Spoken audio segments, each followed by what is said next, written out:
So basically what's actually happening in this area, this is the Johannesburg North area. It's a Athol and Athol area. There have been about approximately 13 fires. Today we found out about another one, so we think 14. There could be more. In the beginning he used to go for houses that weren't occupied, but recently he's gone for the elderly people that are in the houses. The elderly people in the area seem to be the targets because they're easy. Once he's got into their home and they happen to be there, he's in control of the situation. The old people are petrified in this area. I mean, you got to think about it. Here they are sitting there very vulnerable. Before he burns the house, you can see this is the bar. He's actually had a whole lot of drinks in here, had a party in here.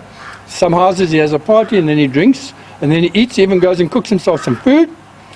Then when he's ready, he sets the place on fire. And we believe that he actually sits at a distance and watches the house burn.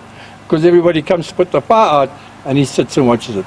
And we have proof of that from stuff that he's taken from a house, and we found it in the neighbor's house that while he's sitting there eating and drinking while the fire's on.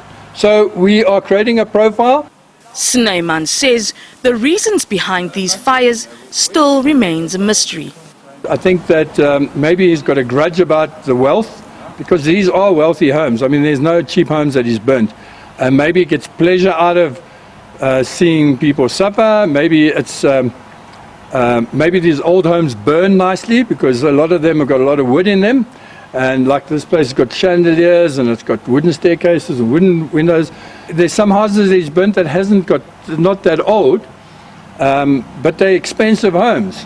And I think he just gets a kick out of seeing expensive homes go up. This elderly victim was attacked by the alleged arsonist in December 2021. He was beaten up, locked in his room while the alleged arsonist set his house alight. The man agreed to speak to us, but requested to remain anonymous as he fears for his life. Dit was 'n Saterdag. Ons het inkopies gaan doen. Ons is so 2 uur terug huis toe. It was a Saturday morning. We went shopping and came back home around 2 o'clock in the afternoon. We noticed that someone tampered with the doors. We called our friends and told them that we suspect someone is in our house, but they couldn't come to us immediately. So we entered the house and had some coffee. My wife went to our room and then she saw a man. He started assaulting her with a stick that he had found in our house. He then took the fire extinguisher and blinded her with it. She resisted and could scream out my name. He also sprayed me with the fire extinguisher. He picked up a chair and struck me with it on the back and the head. I fell to the ground. As an elderly man, it is difficult to get up after you've fallen. He continued to beat my wife and then he set the fire extinguisher, the clothes and the room on fire. As he walked out, he told us that we will die now. And I said, you will die now. I've set the fire. Johanna Del Fabro, a forensic psychologist, says the alleged arsonist needs to be apprehended as soon as possible. He's definitely escalating to a point where I think he will need his victims to die, because I think that will be the ultimate potentially for him, and he's been building towards it and almost seeing how much he can get away with, what's possible, but I think ultimately that would be his fantasy.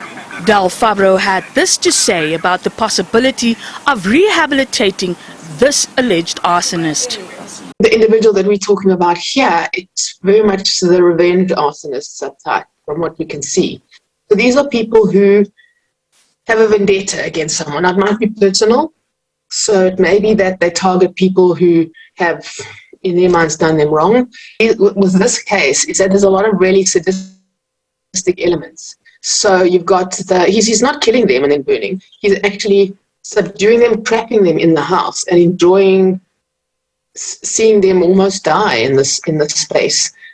So that would indicate an individual that's got quite limited capacity for empathy, for sort of a conscience, a moral compass, and those kinds of individuals are very hard to rehabilitate.